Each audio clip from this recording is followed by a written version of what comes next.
On the subject of the Arab refugees, is Israel prepared to help solve this problem by paying them compensation or allowing them to return to their homes? As soon as our neighbors will not see in the refugees just a political means and a weapon against Israel, but human beings who need help, Israel will do everything in its power to help the resettlement of these refugees by paying compensation and by other means. But the refugees say they want to come back to their lands. Are you prepared to allow them to resettle? Well, if they want to come back to their lands, I don't see the reason why they left their land. We didn't compel them to leave. They left on their own will, or rather on the will of the Arab leaders, who advised them, even before trouble started, to leave the country, apparently telling them that they were able to come back not only to their own lands, but also to the Jewish lands.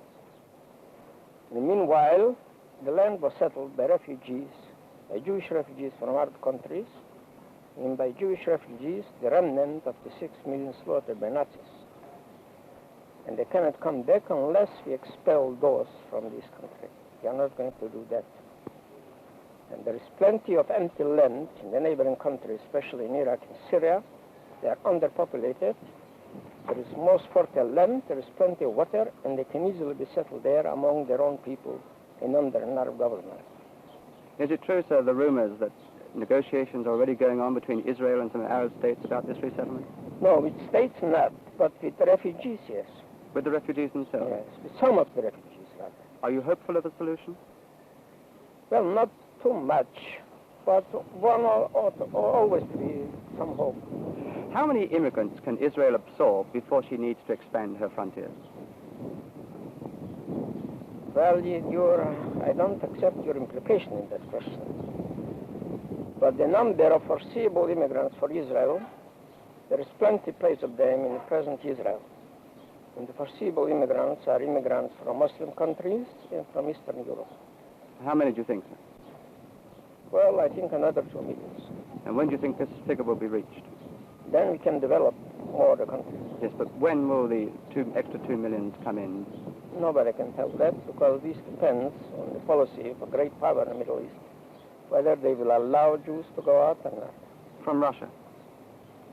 Well, I said a great power in the Middle East.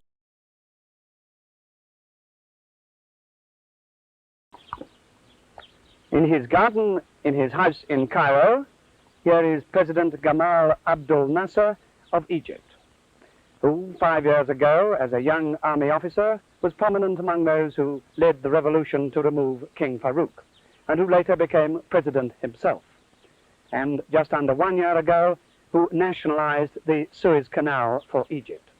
And events subsequent to that will be within your recollection. Now, President Nasser, the first thing I want to ask is this. Britain now, President Nasser. Well, I'm sorry about the period of the bad relations between Britain and Egypt, and we hope that both countries work for good relations in order to be friendly again. Do you want to resume normal diplomatic relations? I think that is the duty of each country. We have to return to the normal relations. I ask you about American policy now. What is your attitude to that, especially the Eisenhower doctrine for preventing the spread of communism in the Middle East? Well, we look to the American policy in connection with nationalism in the Middle East, because we feel that what is dominating in the Middle East now is nationalism, not communism. There is no spread of communism in the Middle East after the revolution. You don't allow communism to subside Egypt, do you? Well, according to my information, my experience during the last 5 years, I think that communism was neutralized in Egypt because of adopting nationalist policy. Because the people are aiming of their national aspirations. If they feel that they are not able to adopt and fulfill their national aspirations, they come underground and form communist elements. Now, because of the national policy of Egypt, I think that the communist movement was neutralized. Well, can you explain to people who watch this interview why it is that you fight communism at home and yet appear to work very closely with it in your foreign policy? Well, communism at home, local communism, is illegal. In Egypt? In Egypt, Yes. yes. But dealing with Russia is another thing. Our policy is the policy of non-alignment. Non-alignment? Non-alignment. Similar to that of India, do you mean? Similar, yes, to that of India. We want to have trade relations and commercial relations with all the world. We want to be friendly to all the world. We want to participate in the case of peace. We want to participate in the decrease of the Cold War. We want to cooperate with the world to avoid war. Do you feel you are running any risks if Russia strengthens its foothold in the Middle East? Well, of course, we are against any domination in the Middle East. Now, you've often been criticized in the West for spending money on armaments, which might have been devoted to improving the Egyptian standard of living. Do you have any comment on that? Well, building an army which will be able to defend Egypt is not at all spending money on heavy armaments. We have to defend our country against aggression. We were saying that always. We declare that we are not aiming aggression, but we have to defend our territory against aggression. And you know that aggression was against us. We were attacked by Israel, by Britain and France, of course, in the same time. Isn't it arguable, though, that if there was a state of war with Israel, that her attack was merely a continuation of the state of war, not a separate act of But there aggression? was an armistice in the same time. An armistice is transition period between state of war and the end of war. You say that needing arms to combat aggression, but why is it that Egypt should need 3 large Russian submarines? Well, you know, when we made our arms deal, we asked for submarines. We want to build up our navy as we build our army and air force. We asked for the submarines. And why not we have submarines? Well, Israel has interpreted this as a further threat to Israeli shipping. Is that a fair No. interpretation? Israel is always interpreting everything to make noise and propaganda in order to deceive the Western world. They want to isolate the Arabs from the Western countries. So they have to raise their voice and make this noise. If you follow the Israeli propaganda, they take each incident to make from it a big cause. Had they to refuse Israeli shipping the right to go through the Suez Canal? Well, really, we cannot isolate the passing of the Israeli shipping in the Suez Canal from the whole Palestine problem. We realize now in the Western countries that they are concentrating on the passing of the Israeli ships through the Suez Canal, neglecting the other problems. I mean the rights of the Arabs of Palestine who were expelled from their territory.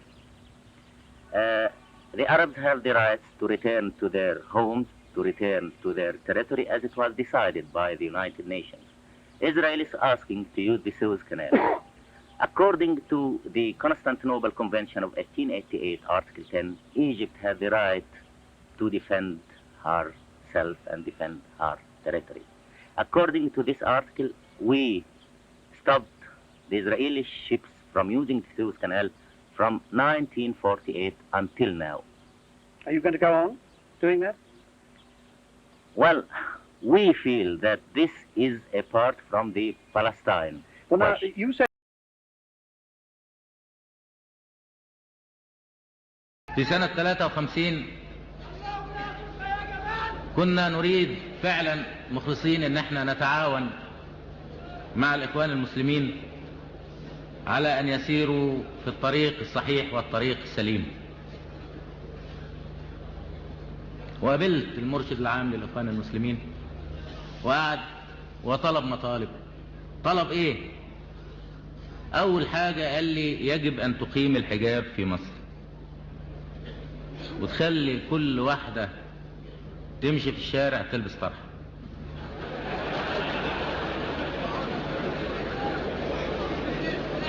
كل واحدة هتمشي.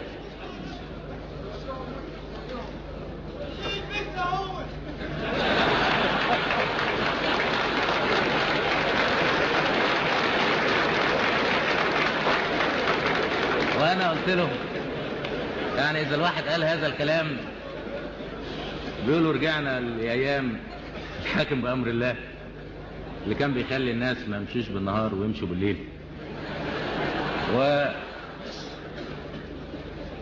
انا في رايي ان كل واحد في بيته هو اللي ينفذ هذا الكلام. فقال لي لا انت باعتبارك الحاكم مسؤول.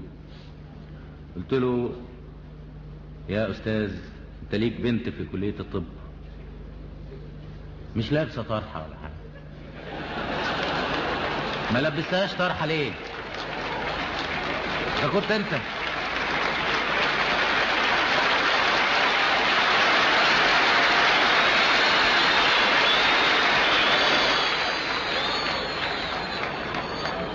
اذا كنت انت مش